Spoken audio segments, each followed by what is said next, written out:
watching the video, you remained extremely calm for quite a while. How did you do that? With great difficulty, to be honest, I have to admit. I've just got a lot more to lose in life.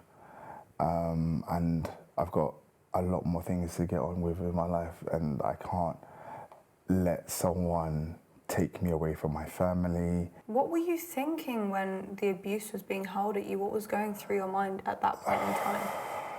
If I have to be totally honest, yes, there was moments, there were split seconds of me thinking, yeah, I just wanna. But then I just totally said, one, you're not being threatened, you're not being actually, how can I put it, you're not jeopardizing me in any way where I know for a fact you can cause me any harm. So you haven't put your hands on me, so it's just words. So I just assessed it from there, where I just thought, you know what, he's just talking. And how did it feel to be assaulted in public, in front of other members of the public? It was humiliating, I have to admit, yes, it was humiliating, and it was devastating to the fact of we're in this day and age where this is still going on, and yeah, unfortunately, yes, it still happens.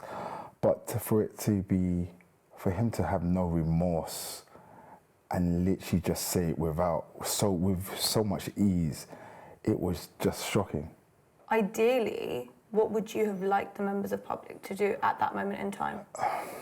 Well, I would be honest. To be honest, it would have been nice if someone or more members of the public at that time turned around and said, "Look, leave her alone. I don't know what your problem is, mate. Just, you know what, get off. You're causing distress to everybody else on the train."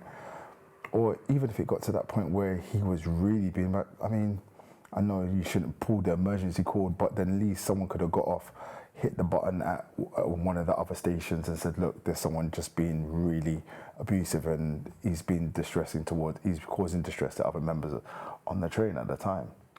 I mean, it's just quite shocking to see that something like that would happen in 2024. Would you have ever expected this? No, to be honest, not in that kind of setting, not where it was. If it was like maybe a Friday or Saturday night, someone being drunk, but not at 12 o'clock in the afternoon. And do you think that this indicates a wider problem, or do you think you were just unlucky? I definitely say I was definitely unlucky at the time, but then I feel there is still problems. I mean, it can clearly show that you can see from the footage that gentleman probably has some mental health issues, and whatever help or whoever is there's not enough. I mean, I think mental health is a very serious thing, and I think there needs to be a lot more resources for people, for the government, for people to deal with people with those kind of problems. Unfortunately, it's very clear that incidents like this are on the rise and they are taking place. What kind of preventative measures do you think need to be put in place to stop things like this happening in the future?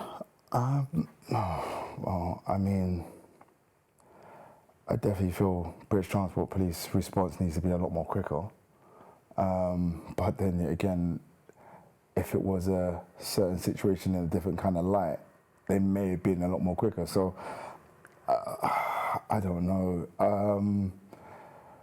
I just feel that I understand that people now these days are more too busy they don't want to get involved. Everyone wants to just mind their own business and everything else like that. But then you got to look at it from this point of view, where what happens if that was your partner, your mum,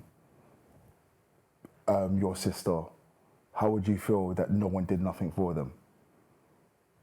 You'll feel gutted. You'll feel terrible. You would hope that someone would have said something. And there's a lot of situations that are going on now in this day and days where no one says anything.